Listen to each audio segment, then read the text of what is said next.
Halo semuanya, saya Koko Kurniawan. Sekarang kita akan bahas tentang resource naming.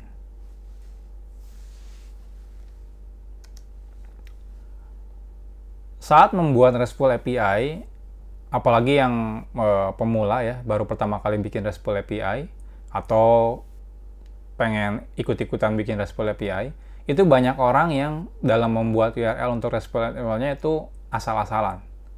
Jadi yang penting bikin API menggunakan HTTP, terus dianggapnya ini RESTful API. Walaupun memang benar itu RESTful API, tapi kadang-kadang kita bisa lihat orangnya udah profesional atau enggak dari URL-nya atau resource naming-nya.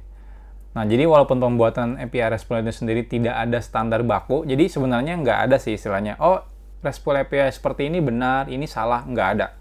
Jadi ya contohnya kalau kita bikin URL di web, ya kan sebenarnya bebas kan, kita mau bikin URL seperti apapun bebas, nggak ada standar bakunya. Selama ngikutin format URL, berarti ya benar aja. Cuma alangkah baiknya kita ngikutin best practice-nya. Yang pertama, biar mudah dimengerti si RESTful API kita, dan dari URL pun bisa dimengerti dengan gampang, dan punya standar gitu. Jadi nggak seenaknya lah istilahnya bikin API itu seenak kita, itu nggak seperti itu. Jadi kita bisa ngikutin best practice-nya seperti apa. Nah, sekarang kita akan bahas tentang best practice resource naming atau pembuatan URL dalam RESTful API. Nah, materi ini penting banget saat nanti teman-teman bikin API. Jadi kelihatan banget kalau misalnya teman-teman profesional dalam membuat RESTful API. Jadi nggak kelihatan pemula banget kalau teman-teman udah ngerti cara best practice-nya. Sebenarnya kita akan bahas tentang resource dulu. Apa itu resource? Resource itu dalam RESTful API adalah data. Jadi data itu sifatnya bisa satu atau banyak. Jadi kalau misalnya dalam RESTful API, biasanya kan teman-teman bikin API untuk mendapatkan data ya. Datanya itu kan nggak cuma satu, biasanya bisa lebih dari satu. Contohnya kalau teman-teman punya data produk, teman-teman mungkin ada kemungkinan minimal ada ngambil produk satu, menggunakan ID produknya, atau menggunakan mengambil data produk yang lebih dari satu. Contohnya, teman-teman mau ngambil data produk si merchant A, artinya kan bisa balikannya lebih dari satu, mungkin ratusan bahkan ribuan. Artinya, resource itu semuanya data, dan datanya itu sifatnya bisa satu atau banyak. Contohnya kita punya customers. Customer itu berarti adalah kumpulan dari customer. Nah, di mana customer adalah satu data customer. Jadi biasanya ini ya, ngikutin format bahasa Inggris ya. Jadi ada jamak, ada nggak jamak gitu ya. Jadi kalau misalnya produk itu berarti satu data, kalau mau lebih dari satu data itu berarti products. Jadi seperti itu. Itu biasa best practice naming di dalam RESTful API. Jadi kalau misalnya ada customer, itu data customer-nya berarti dibilangnya customers. Itu berarti lebih dari satu data. Kalau misalnya satu data berarti customer, seperti ini. Jadi ini mirip kayak pakai formatnya bahasa Inggris ya. Jadi jangan ngikutin, berhubung kita bahasa Indonesia, kita pakai formatnya bahasa Indonesia, ya jangan juga sih. Kalau bisa sih ngikutin standarnya aja. Karena kebanyakan menggunakan bahasa Inggris, ya ikutin standar naming menggunakan bahasa Inggris. Jadi jamak seperti ini, customers, atau products, atau merchants, seperti itu.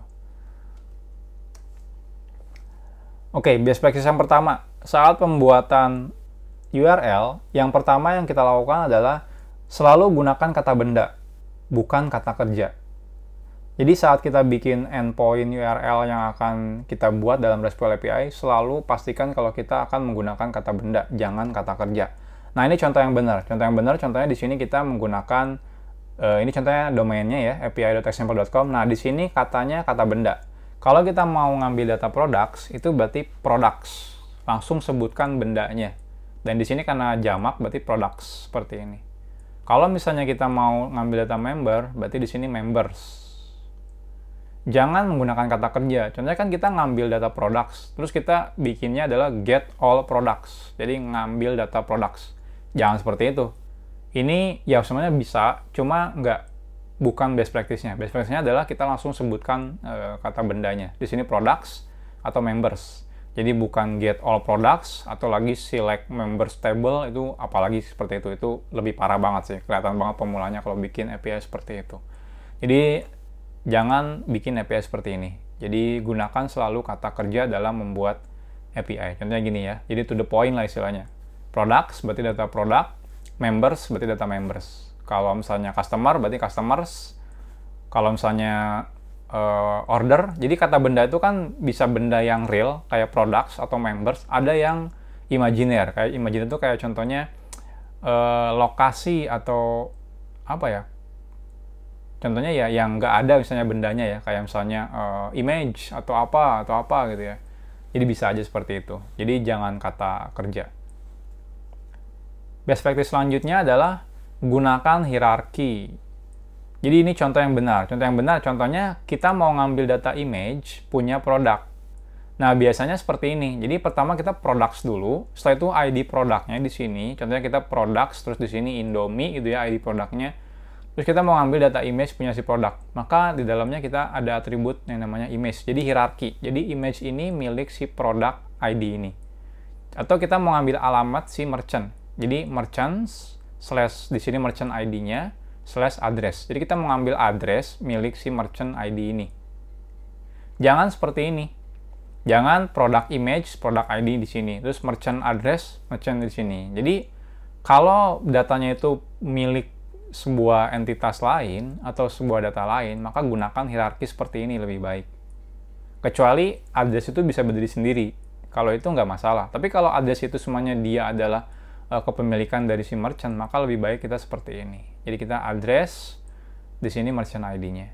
Jadi jangan seperti ini. Jangan product image, product ID di sini, merchant address, di sini merchant ID. Jangan seperti ini. Jadi selalu gunakan hierarki dalam pembuatan endpoint untuk si RESTful API. Next, gunakan action pada resource. Jadi kadang beberapa mungkin ada yang kita emang membutuhkan kata kerja gitu dalam pembuatan API-nya. Contohnya login. Login kan kata kerja. Forget password. Forget password kan kata kerja ya. Nah, cuma aksi login atau forget password itu kan pasti dia nempel terhadap sebuah resource atau data. Nggak mungkin tiba-tiba login. Ini login siapa? Pasti kan login user gitu ya. Atau login merchant gitu ya. Berarti kan beda tuh. Nah, ini kita buat harus nempel di resource-nya atau pemiliknya. Contohnya di sini berarti apiexample.com/users resource-nya /login. Ini adalah action-nya atau kata kerjanya. Lalu di sini contohnya users, di sini forget password. Jadi ini action-nya dan di sini resource pemiliknya. Jadi kita di sini bisa ngelihat tahu, oh di sini kita mau login untuk si user. Jadi kita bisa forget password untuk si user. Kalau misalnya di sini kita ganti merchant/login, oh kita tahu kalau ini login untuk merchant. Oh ini forget password untuk merchant misalnya. Jadi kita tahu gitu ya. Jadi nggak langsung action-nya gitu. Jadi kita harus tempelkan di dalam resource-nya. Nah ini contoh yang salah. Ini di sini mungkin masih mending lah ya, login user. Ini yang paling parah cuma login gitu ya. Kita kan misalnya usernya lebih dari satu ya. Ada user, ada merchant, mungkin ada internal user atau administrator dan sebagainya. Nanti kita bingung ini login buat siapa gitu. Jadi alangkah baiknya kita tempelkan di dalam resource pemilik dari si action-nya. Nah, contohnya ini forget password user. Jadi, ini bisa aja, cuma nggak bagus dalam pembuatan API seperti ini. Ini yang bagusnya. Jadi, gunakan action pada resource. Jadi, jangan independent action-nya. Harus nempel di dalam resource. Next, gunakan strip dan juga lowercase. Jadi jangan pakai spasi ya di URL, walaupun bisa, tapi jangan pakai spasi, karena spasi itu kalau di URL dia akan berubah menjadi $20 seperti itu. Jadi nggak susah banget untuk dibacanya dan diketiknya. Nah selain itu kalau bikin URL itu pastikan nggak wajib sih lowercase ya, tapi lebih baik lowercase. Nah jadi ini contohnya seperti ini. Jadi kalau misalnya di sini product ID kita mau ngambil lokasi dari semua warehouse-nya. Jadi kita cukup warehouse locations. Jadi pemisahnya menggunakan strip warehouse, strip location. Ini lebih mudah untuk dibacanya. Nah, jangan seperti ini, warehouse underscore location. Walaupun bisa, tapi alangkah baiknya menggunakan strip seperti ini. Nah, atau ini lebih parah lagi nih. Jangan menggunakan camel case seperti ini. Warehouse, L-nya gede, locations. Ini jangan ya. Jadi kalau bisa sih lowercase semua. Dan untuk pemisahnya, jangan digabungin semua warehouse location. Kalau ada dua kata, ya pisahin menggunakan strip seperti ini. Nah, ini idealnya. Jadi ini lebih enak buat dibaca juga, dan lebih gampang dimengerti. Next, nah ini yang paling penting. Jangan menggunakan CRUD nama-nama create, read, update, delete ya, atau install, update, delete pada HTTP URL. Jadi pokoknya kalau mau bikin operasi CRUD itu gunakan HTTP method, jangan di URL-nya. Contohnya kayak gini, kalau kita mau ngambil data produk, itu cukup kita udah tahu kalau HTTP metodenya adalah get. Jadi get, di sini products ID-nya. Kalau kita mau insert data produk, cukup HTTP metodenya menggunakan post. Kalau kita mau nge-update data produk, cukup HTTP metodenya menggunakan put.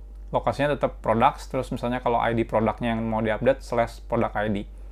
Kalau kita mau nge-delete produk, cukup di sini pakainya delete, ya, HTTP metodenya delete. Terus di sini menggunakan products, di sini product ID yang mau di-delete-nya. Jadi gunakan HTTP method untuk memberitahu operasi apa yang mau kita lakukan terhadap si data tersebut. Jangan tempel operasinya di dalam URL-nya. Nah, ini contoh-contoh yang nggak bagus nih. Contohnya di sini kita menggunakan get, tapi di sini kita masukkan juga get products by ID. Ini sangat tidak direkomendasikan untuk digunakan. Walaupun kelihatannya kayak keren ya, oh ini kan ngasih tahu kalau API ini get products by ID, tapi sebenarnya dari HTTP method aja kita udah tahu kalau ini kita nge-get data produk berdasarkan ID. Jadi nggak perlu lagi didefinisikan di dalam URL-nya. Contohnya di sini post, di sini create product. Kita udah tahu kalau ini operasi post, artinya nambah data. Jadi nggak perlu kasih tahu lagi di dalam si URL-nya. Cukup kalau mau nambah data post di sini products. Berarti kita tahu, oh kita mau create data terhadap entitas si products. Jadi jangan pernah menambahkan action CRUD-nya di dalam si URL-nya. Ini kelihatan banget kalau teman-teman baru pemula bikin API-nya. Jadi harusnya bikin seperti ini. Jadi CRUD-nya itu di si HTTP metodenya. Next adalah gunakan query untuk ngelakuin filter. Nah, kadang-kadang kan kalau kita misalnya ngambil data produk banyak, terus kan kita pengen, oh kita mau ngambil produk di mana produknya itu namanya Indomie, misalnya seperti itu ya. Nah, untuk filter-filter seperti ini artinya dynamic banget, bahkan mungkin filternya bisa lebih dari satu, maka disarankan menggunakan query param. Jadi contohnya teman-teman mau ngambil semua data products, berarti di products ya URL-nya, terus tanda tanya, masukkan query param di sini, name-nya adalah Indomie. Nanti keluar semua produk-produk yang namanya ada kata Indomie-nya. Kalau misalnya dan kuantitinya lebih dari satu, teman-teman bisa di sini and quantity misalnya sama dengan berapa gitu. Jadi bisa lebih dari satu. Nah, jangan menggunakan URL untuk filternya, karena ini agak susah banget. Kalau filternya cuma satu filter, oke lah, masih gampang. Gimana kalau filternya lebih dari satu? Ini kan masa URL-nya mau tambah lagi gitu ya, panjang banget gitu ya. Nah, jadi lebih cocok menggunakan query param kalau emang butuh filter query. Contohnya di sini nambah paging juga, ada page 10. Nah, kalau di sini ini nggak direkomendasikan menggunakan page seperti ini. Lebih baik menggunakan query param. Nah, jadi kapan kita pakai query param? Ketika kita butuh memasukkan filter-filternya ke dalam si API yang kita bikin. Nah, itu adalah beberapa best practice yang perlu teman-teman perhatikan dalam membuat API. Nah, saat teman-teman udah ngerti best practice ini, harusnya teman-teman saat bikin API nanti kelihatan banget kalau API-nya sangat profesional. Jadi kasarnya nggak amatiran lah bikin API-nya. Karena dari resource naming-nya aja teman-teman kelihatan banget rapih dan juga emang ngikutin standar best practice yang kebanyakan orang gunakan. Mungkin sekian tentang best practice-nya. Mudah-mudahan itu bisa bawa impact besar terhadap nanti teman-teman ketika bikin RESTful API. Nah, next-nya kita akan bahas tentang versioning di RESTful API.